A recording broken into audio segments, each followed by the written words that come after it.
வணக்கம். உங்களுக்காக செல்வராஜ். இந்த பதிவு வந்து ஒரு பயிற்சிக்காக மட்டும் பயன்படுத்துங்க. ரெக்கமெண்டா எடுத்துக்க வேண்டாம்.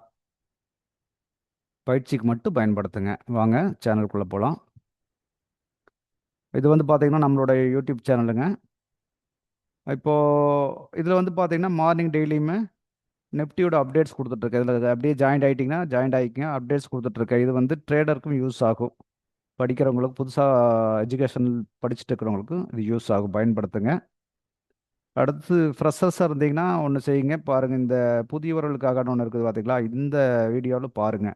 ஃபர்ஸ்ட்டு ஒரு 3 வீடியோ வந்து 3, 4 வீடியோ வந்து இந்த சார்ட் செட்டப் எல்லாம் இருக்கும். அதெல்லாம் உங்களுக்கு தெரிஞ்சிருந்ததுன்னா, நீங்க இந்த கான்செப்ட்க்கு போயிடுங்க.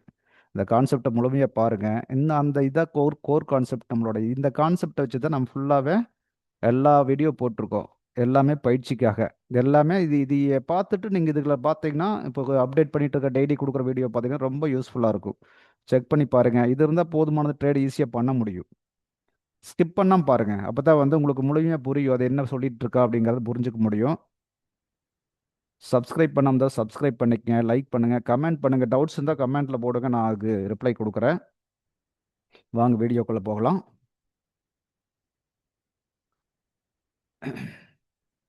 இது வந்து பார்த்தீங்கன்னா, ஸ்டாக்ஸ். இன்னைக்கு ஸ்டாக்ஸ்ல எது பார்க்குறோம்? ரிலையன்ஸ். ரிலையன்ஸ் வந்து 1 ஹவர்ல பார்த்துட்டீங்கன்னா, ஆ நேத்து ஆல்ரெடி இங்க வந்து க்ளோஸ் ஆயிருந்தான்.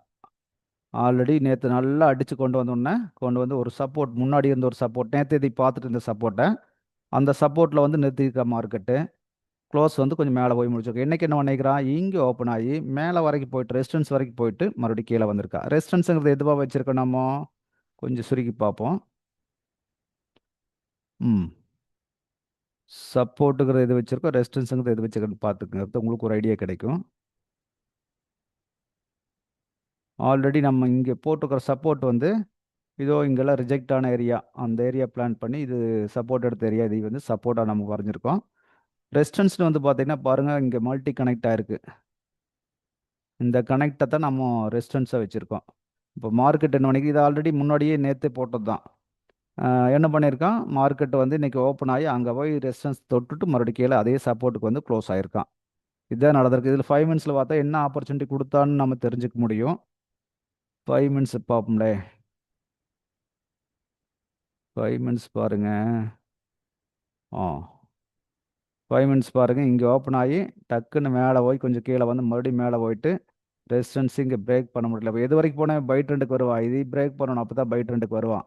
அவன் அது வரைக்கும் வாய்ப்பே இல்லை அப்படின்ட்டு மறுபடியும் கீழே வந்தவன் கொஞ்சம் கொஞ்சமாக ரெசிஸ்டன்ஸ்குள்ளே வந்து முடிச்சிட்டான். ஏன்னா நேற்று பெரிய மூவ்மெண்ட் கொடுத்துருக்கா இன்னைக்கு. அதனால ஒரு கன்சல்டேஷன்லேயே முடிச்சிட்டான். என்ன ஹையஸ்ட் பாயிண்ட் பார்த்தீங்கன்னா 520, லோ வந்து பார்த்தீங்கன்னா 520 பாயிண்ட் மூவ் ஆகிக்கிறான். இன்னைக்கு கூட 1%, 1.25% மூவ் ஆயிருக்கான். பட் வந்து பார்த்தீங்கன்னா இது ட்ரெண்டு, செல் ட்ரெண்டில் இருக்கும்போது நம்ம செல்லுக்காக யூஸ் பண்ணியிருந்தா இது ப்ராப்பரான என்ட்ரி ஆயிருக்கும். இந்த இடம் சப்போர்ட் தொடும்போது நம்ம எக்ஸிட் ஆயிருக்கணும். அவ்வளோதான் கான்செப்ட். இப்போ இதுதான் நடக்குதுங்க மார்க்கெட்டில். சப்போர்ட் ரெசிஸ்டன்ஸ் மாற்றி மாற்றி நடக்குது. இது வந்து ரொம்ப எளிமையாக வந்து சப்போர்ட் ரெசிஸ்டன்ஸ் ஒர்க் ஆகுமான்னு ஒதுங்கி போயிட்டு இருந்தோம். ஆனால் அதுதான் இங்கே பூரா வேலை செஞ்சிருக்கு. இப்படித்தான் பார்க்கணுங்க இதைய. அடுத்தது வந்து ஹெச்டிஎஃப்சி பேங்க். அது என்ன நடந்தது? நாளைக்கு என்ன நடக்க போகுது? ரிலையன்ஸ், அதை பார்த்துட்டு போய்க்குவோம். இப்போ ஆல்ரெடி இங்கே வந்து ஒரு சப்போர்ட் எடுத்திருக்கான். மேலே போயிட்டு மறுபடியும் வந்து அதே இடத்துல சப்போர்ட் எடுத்து திரும்புறான். அப்போ என்ன ஆகலாம்? நாளைக்கு ஓப்பன் ஆனோன்னா மேலே கொஞ்சம் கொஞ்சம் போகிறக்கு ட்ரை பண்ணலாம். இதே இடத்த வரைக்கும் கூட நாளைக்கு வரலாம். வந்தாலும் பெரிய லெவலில் போய் மேலே போகிறதுக்கு பாசிபிள் குறைவாக தான் இருக்குது. மறுபடியும் மேலே போனோன்னா கீழே வர்றதுக்கு பாசிபிலிட்டி இருக்குது. அல்லது இங்கேயோ ஓப்பன் ஆனோன்னா கீழே வந்துட்டு கூட, இங்கே வந்துட்டு கூட மறுபடியும் மேலே கொஞ்சம் போகிறக்கு வாய்ப்பு இருக்குது. இதை உடைப்பானாங்கிறது கொஞ்சம் சிரமமாக தான் இருக்குது. இதை உடைக்கிறது பார்த்துக்குங்க. ஹெச்டிஎஃப்சி பேங்க் பார்ப்போம்.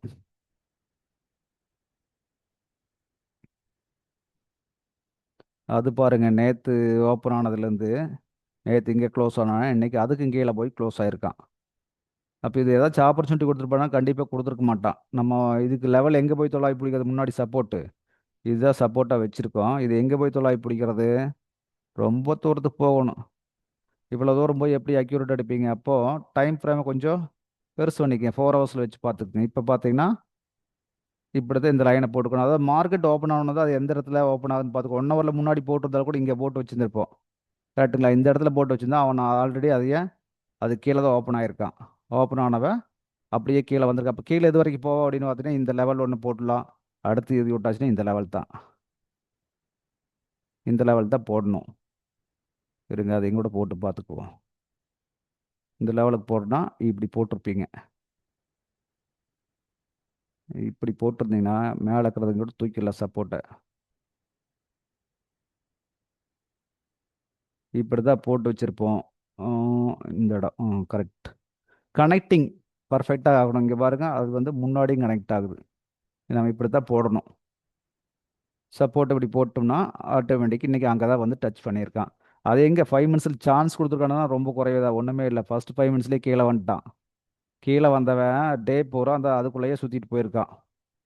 ஃபஸ்ட்டு 5 மினிட்ஸில் வந்தவன் இந்த ஹைக்கும் போக முடியல, இந்த லோவுக்கும் பெருசாக வர முடியல. அங்கே எதை வந்திருக்கா பெருசாக ஒரு ஒரு பாயிண்ட் டச் பண்ணாலும் கூட அதே இடத்துல தான் லோவை எடுத்துகிட்டு மறுபடியும் மேலே போயின்னு இருக்கு. அப்போ மூமெண்ட் என்ன மூமெண்ட்னு பார்த்தா ஒன்றுமே இல்லை. 58 இந்த இடத்துல 58லேருந்து ஒரு 47 48 வரைக்கும் ஒரு 10 பாயிண்ட் மூவ்மெண்ட் இன்றைக்கி, அவ்வளோதான். இதில் ஆப்பர்ச்சுனிட்டி கிடைச்சிருக்கோம்னா சான்ஸே இல்லை, தொடங்க கூட வேண்டியதில்லை இதையே. அப்போ எதில் ஆப்பர்ச்சுனிட்டி கிடைக்குதோ அதை பிக் பண்ணி பழகிக்கணும், அவ்வளோதான். இங்கே 1 ஹவரில் பார்த்துட்டிங்கன்னா நாளைக்கு என்ன நடக்கலாம், முன்னாடி இருக்கிற லெவல் தான் நம்ம எடுத்துருக்க மார்க் பண்ணியிருக்கோம். சப்போஸ் நாளைக்கு வந்து இப்படியே மேலே வர்றதுக்கு கூட இன்னும் கொஞ்சம் பாசிபிலிட்டி இருக்குது. கொஞ்சம் மேலே வந்தான்னா இது வரைக்கும் கூட வரலாம். வந்துட்டு மறுபடியும் அப்படியே ஆட்டம் போட்டு கீழே திரும்பலாம். அடுத்த லெவல் இந்த லெவல் இப்படி தான் போகணும். ஒவ்வொரு ஸ்டெப்பாக தான் அவன் பிரேக் பண்ணி போகணும். இப்போ நீங்கள் ஓவராலாக பார்த்து இது எப்படி எடுத்துக்குவீங்க, இங்கே வந்து கொஞ்சம் மேலே போய் கீழே வந்து மேலே போய் கீழே வந்து மேலே போயிட்டுருக்கா, இப்படி தான் பார்க்கணும் நம்ம. புரிஞ்சுங்களா? அப்போ அந்த லெவல்ஸ், அந்த சப்போர்ட் ரெசிஸ்டன்ஸ் ப்ராப்பராக வரைய தெரியும் நம்மளுக்கு. வரைஞ்சோம்னா இதில் பிக்கப் பண்ண முடியும். பாருங்கள், இவ்வளோ நேரம் வீடியோ பொறுமையாக பார்த்ததுக்கு ரொம்ப நன்றிங்க. சப்ஸ்கிரைப் பண்ணாமல் தான் சப்ஸ்கிரைப் பண்ணிக்கங்க, லைக் பண்ணுங்கள், கமெண்ட் பண்ணுங்கள். அடுத்த ஒரு பதிவில் சந்திப்போம்.